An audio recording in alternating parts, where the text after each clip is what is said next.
Hello everyone, welcome to MK classes. स्वागत है आपका मेरे सेशन स्टडी वॉर में।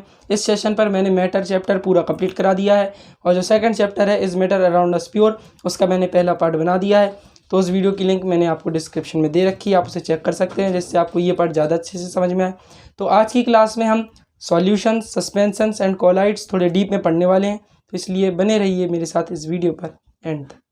देखिए, तो पहली चीज़ हमारे पास यहाँ पर है सॉल्यूशन। तो चलिए सॉल्यूशन की देखिए डेफिनेशन देखते हैं। A solution is a homogeneous mixture of two or more substances। यानी जो सॉल्यूशन होता है वो एक होमोजेनियस मिक्सचर होता है दो या दो से ज़्यादा सब्सटेंसेस का। मैंने लास्ट वीडियो में आपको पढ़ाया था मिक्सचर और इसके टाइप। तो एक हेट्रोजीनियस मिक्सचर होता है, एक होमोजेनियस मिक्सचर। तो जो सॉल्यूशन होता है वो होमोजेनियस मिक्सचर होता है, वो भी टू या उससे ज़्यादा सब्सटेंसेस का। और अपन ये भी कह सकते हैं the mixture of solute and solvent is known as solution. यानी कि एक ऐसा मिक्सचर जिसमें सॉल्यूट हो और सॉल्वेंट हो, उसको भी अपन सॉल्यूशन कहते हैं। अब ये सॉल्यूट और सॉल्वेंट क्या है, यही हमारी अगली डेफिनेशन है, तो वो हम देखेंगे। तो इसकी जो एग्जांपल्स हैं वो है salt solution, sugar solution, air, alloys etcetera. यानी जो सॉल्ट होता है उसे पानी में अगर घोल लें तो वो सॉल्ट सॉल्यूशन कहलाता है। शुगर को अगर पानी में डिजोल्व कर दें शुगर सॉल्यूशन। एयर यानी हवा, एलॉयज यानी वही सॉलिड को सॉलिड में या मेटल को मेटल में। तो ये इसके कुछ एग्जाम्पल्स होते हैं। तो चलिए अब अपन सॉल्यूट और सॉल्वेंट की डेफिनेशन देखते हैं। देखिए, तो अपन सॉल्यूट और सॉल्वेंट की डेफिनेशन देखते हैं। पहले यहाँ पर solute, the substance which is dissolve in a liquid to make a solution is known as solute. यानी कि एक ऐसा सब्सटेंस जिसको किसी लिक्विड में घोला जाए सॉल्यूशन बनाने के लिए, उसे डिजॉल्व किया जाए, उसे अपन सॉल्यूट कहते हैं। और the liquid in which a solute is dissolve to make a solution is known as solvent. यानी कि ऐसा लिक्विड, एक ऐसा लिक्विड जिसमें सॉल्यूट को घोला जा रहा है सॉल्यूशन बनाने के लिए, उसे अपन सॉल्वेंट कहते हैं। देखिए, ये दोनों जो है सॉल्यूट और सॉल्वेंट थोड़े कन्फ्यूजिंग है, लेकिन मैं आपका पूरा डाउट मिटा देता हूँ। जो सॉल्यूट जो होते हैं, यानी कि जो सॉल्यूट होते हैं जिसको अपन घोलते हैं उसे सॉल्यूट कहेंगे, और जिसमें अपन घोलेंगे उसको सॉल्वेंट कहेंगे।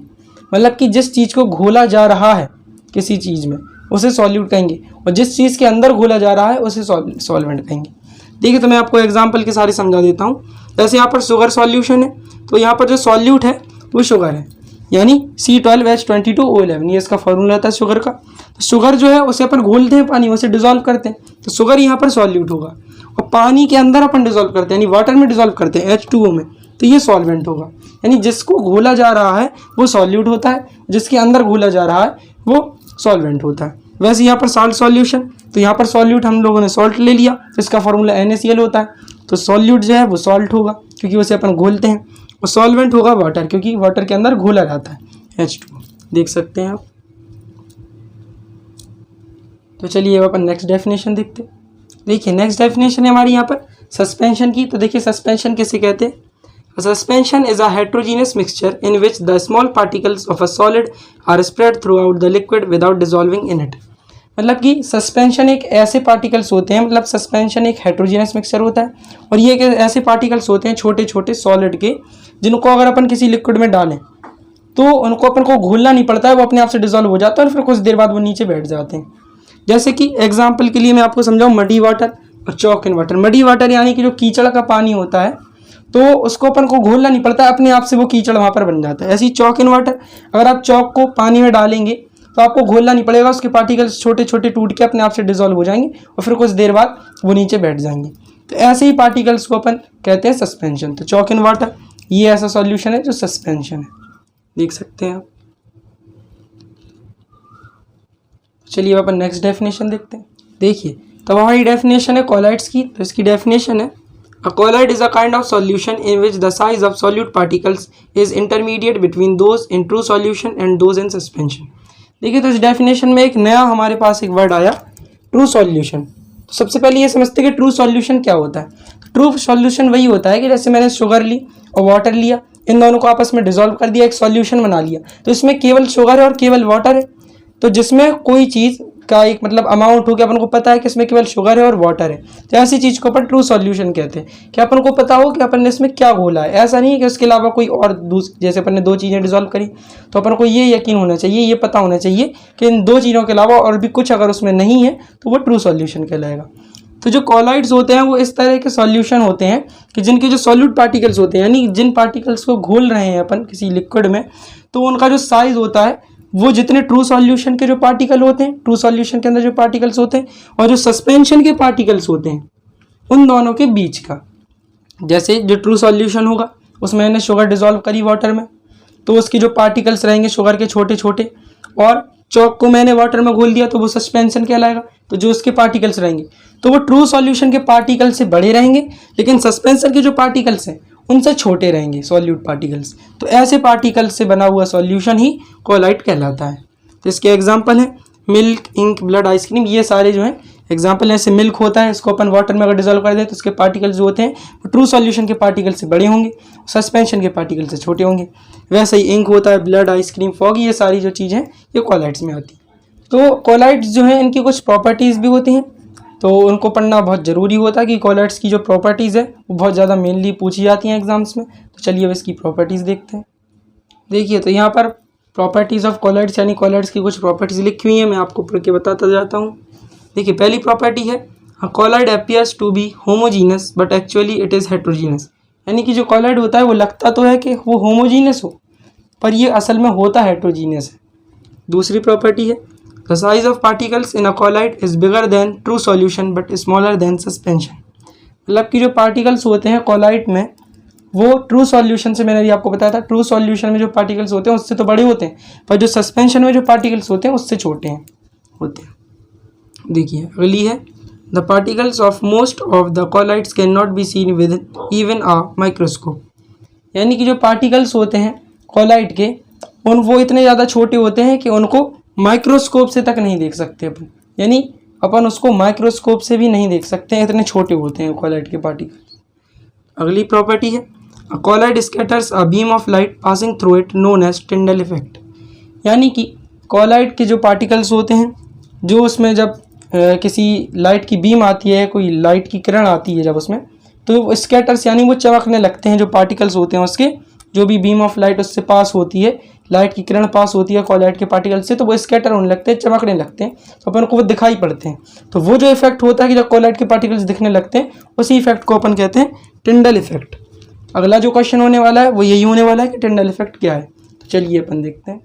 देखिए तो टिंडल इफेक्ट यहाँ पर हमारा क्वेश्चन है कि व्हाट इज़ टिंडल इफेक्ट।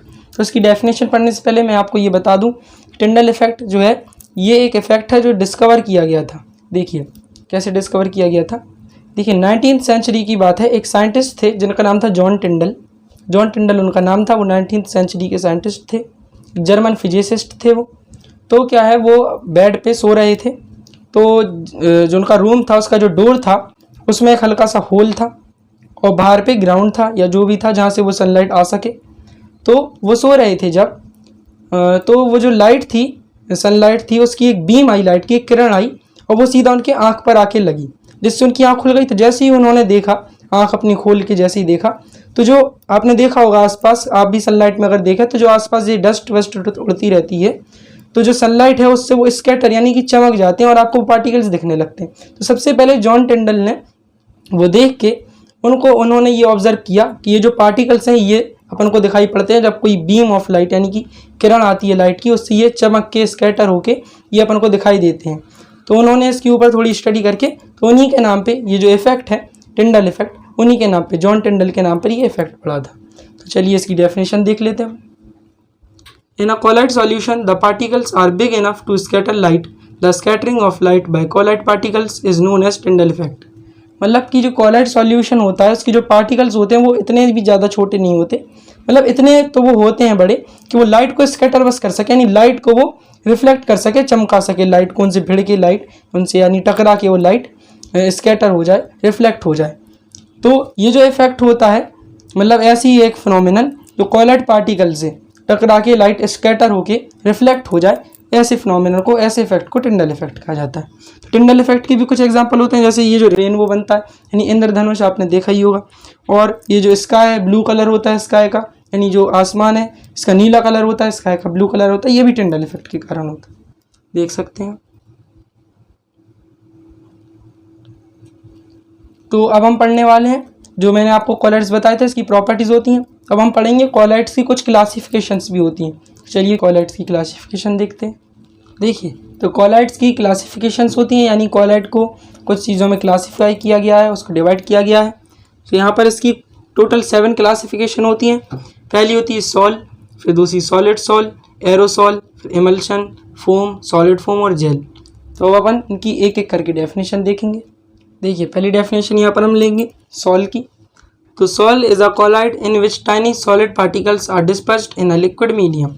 यानी जो सॉल होता है वो ऐसे कॉलाइड का फॉर्म है जिसमें सॉलिड जो किसी कोई सॉलिड पार्टिकल्स हैं उसके छोटे छोटे सॉलिड पार्टिकल्स वो किसी लिक्विड मीडियम के अंदर डिजॉल्व हों या उसके अंदर हों, सॉलिड के छोटे छोटे पार्टिकल्स किसी लिक्विड मीडियम के अंदर हों, ऐसे कॉलाइड को अपन सोल कहते हैं। तो इसके एग्जांपल हैं जैसे इंक, सोप सॉल्यूशन और ज़्यादातर जो पेंट्स होते हैं ये सारे जो है सॉल के एग्जांपल हैं। नेक्स्ट है यहाँ पर सॉलिड सॉल। तो जो सॉलिड सॉल होता है वो एक ऐसे कॉलाइड होता है जिसमें छोटे छोटे सॉलिड के पार्टिकल्स, छोटे छोटे सॉलिड के पार्टिकल्स किसी सॉलिड मीडियम में ही वो डिस्पर्स्ड हो, यानी सॉलिड के छोटे छोटे पार्टिकल्स सॉलिड में ही डिजॉल्व हों या उसके अंदर हों, उसको अपन कहते हैं सॉलिड सॉल। तो इसके एग्जांपल्स होते हैं जैसे जेम स्टोन्स जो होते हैं, एलॉयज़ होते हैं ज़्यादातर, जैसे रूबी ये एक जेम स्टोन है। और आपने देखे होंगे जो एक्वेरियम होता है जिसमें वो फिशेस रखते हैं डेकोरेशन के लिए, तो उसके अंदर जो कलर्ड जेम स्टोन्स डाले जाते हैं यही होते हैं जेम स्टोन्स, ये सॉलिड सॉल होते हैं। और एलॉयज़ मैंने आपको बताए थे ये भी सॉलिड सॉल होते हैं। तो चलिए बाकी की डेफिनेशन नेक्स्ट पेज पर देखते हैं। देखिए अब हम यहाँ पर लेने वाले हैं एरोसॉल और इमल्शन। तो ये पहले हम एरोसॉल देख लेते हैं। तो aerosol is a colloid in which a liquid और solid is dispersed in a gas. यानी जो एरोसॉल होता है वो एक ऐसा कॉलाइड होता है जिसमें कोई भी सॉलिड या लिक्विड हो वो गैस के अंदर मिला हुआ हो, डिजॉल्व हो या उसके अंदर हो गैस के अंदर, ऐसे कॉलाइड को अपन एरोसॉल कहते हैं।